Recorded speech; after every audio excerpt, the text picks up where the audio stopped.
आप अपना परिचय दें और नाम पता जो भी हो। मेरा नाम रविशंकर हुआ और मैं खास महल चिनाटार के पास से आता हूँ और मैं BCA सेकेंड ईयर में हूँ। आप युवा प्रकोष्ठ को कब और किस माध्यम से जुड़े और मतलब कि जाने या फिर बताएं। मैं 2 साल पहले युवा प्रकोष्ठ से जुड़ा हुआ हूँ और इनमें माध्यम था, हम जहाँ DCA कर रहे थे, DCA में एक मेरा दोस्त था जो यहाँ से जुड़ा हुआ था, वो हमको बार प्रेस करता था कि यहाँ आने के लिए, तो हम बार मना कर देते थे कि हम मेरे पास समय नहीं है, ये नहीं है। तो लेकिन एक दिन सोचे चलो इतना प्रेस कर रहा है तो हम एक बार चल के देखते आखिर होता क्या है। तो हम आए एक बार, तो उसके बाद से हमको बहुत अच्छा लगा यहाँ आकर के, तो हमें ना उससे जुड़ गए। युवा प्रकोष्ठ से जुड़ने से आपको कुछ मदद मिली? युवा प्रकोष्ठ से जुड़ने से पहले था कि कॉन्फिडेंस मेरे पास नहीं था, मेरे पास कॉन्फिडेंस की बहुत कमी हो चुकी थी। अब वातावरण ऐसा हो गया था जिसमें कॉन्फिडेंस हमारा बहुत गिर गया था। यहाँ आने के बाद कॉन्फिडेंस ऐसा ऊंचा हुआ कि अब हर फील्ड में हम सबसे आगे रहते हैं। यानी कि आपका कॉन्फिडेंस हाई लेवल का हो गया। हाँ। युवा प्रकोष्ठ की आप किन किन गतिविधियों से अवगत हैं? गतिविधि में हम बहुत सारा जाते हैं, झोला पुस्तकालय जानते हैं, बाल संस्कारशाला के बारे में जानते हैं, गंगा सफाई अभियान में जानते हैं। आप किसमें किन किन गतिविधियों में आप सबसे ज़्यादा भाग लेते हैं?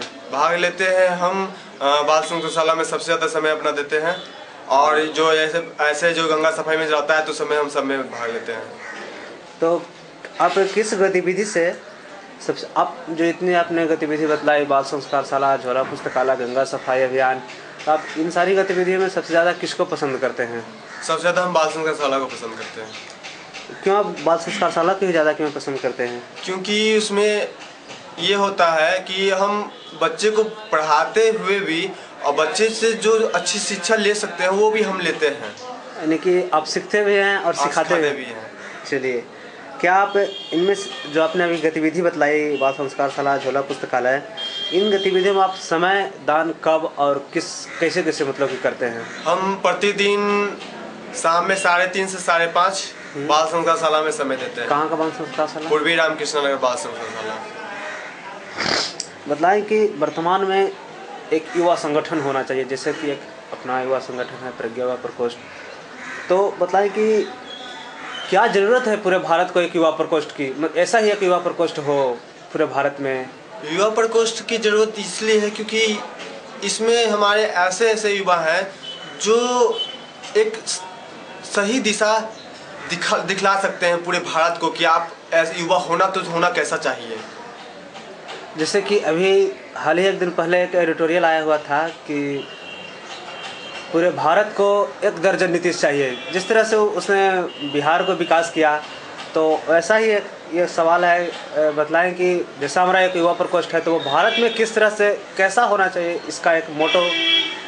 ये जो आप पद के मामले में सोचे नहीं, जो सोचे कि कुछ करना है, हमेशा लोगों की भलाई के लिए हमेशा सोचना है, उसका क्या कब कैसे क्या किया जा सके, किस तरह से फ़ायदा पहुंचाया जा सके लोगों को, न कि अपने आप को। ये ऐसा युवा होना चाहिए जिसमें एक श्रद्धा भक्ति हो, त्याग करने की भक्ति हो। हाँ, वैसा युवा होना चाहिए, त्याग करने की हमेशा, जिसमें ललक हो कि हमेशा कुछ दे सके दोस्तों को, ना वैसा युवा होना चाहिए। बताएं कि युवाओं की समस्याओं से सुलझने में ये युवा प्रकोष्ठ कितना हद तक मददगार है? आज जहाँ भी देखें कि अगर 10 से 15 संख्या अगर युवा जुड़ जाते हैं, अगर अच्छे युवा अगर हर जगह जुड़ जाते हैं जहाँ, तो वहाँ लगता है कि सही में कुछ आपका कॉन्फिडेंस एक अकेले रहने में और ये 10 के रहने में कॉन्फिडेंस बहुत ज़्यादा बढ़ जाता है। आपको लगेगा कि आप वो काम को कर सकते हैं जो अकेले रहकर आप नहीं कर सकते हैं। इस तरह से लगता है कि हाँ, युवाओं का जो समूह जहाँ चल जाए उस काम को संभव करके आ जाएगा। ठीक है, तो युवा प्रकोष्ठ के में आप कौन सी मतलब युवा प्रकोष्ठ की कौन सी गतिविधियाँ, युवा प्रकोष्ठ में जो इतनी सारी गतिविधियाँ चलती हैं उनमें आप कुछ ऐसा चाहते हैं जिसमें कि उसमें कुछ प्रयोग किया जाए, उसमें कुछ बदलाव लाया जाए, या फिर अपना उसमें कुछ सुझाव देना चाहते हैं? अभी जितनी भी चीज़ हो रही हैं सब कुछ अच्छा हो रहा है, लेकिन एक चीज़ नशा उन्मूलन के प्रति थोड़ा सा हम लोग जो पिछली बार से, तो मतलब पिछली जब से हम जुड़े हैं तब से नशा उन्मूलन के प्रति थोड़ा सा नहीं, एक बार 2 बार हुआ है, तो हम चाहते हैं कि हमेशा उस चीज़ के प्रति थोड़ा कुछ ना कुछ होता रहे। नशा उन्मूलन के प्रति भी एक अलग से प्रयोग चलता रहे। आपको बहुत सारे लोग भाई अभी सुन रहे हैं, तो आप उन सारे सुनने वालों को क्या देना चाहते हैं, कि अपना कुछ सुझाव देना चाहते हैं? हम जिस जगह भी रहे, हम वहाँ अपने आप को इतना अच्छा बना लें कि आपको देख करके लोग को प्रेरणा लेनी पड़े। ठीक है, तो हम ऐसा अपने आप को बना लें। ठीक है, आप आए इसके लिए धन्यवाद।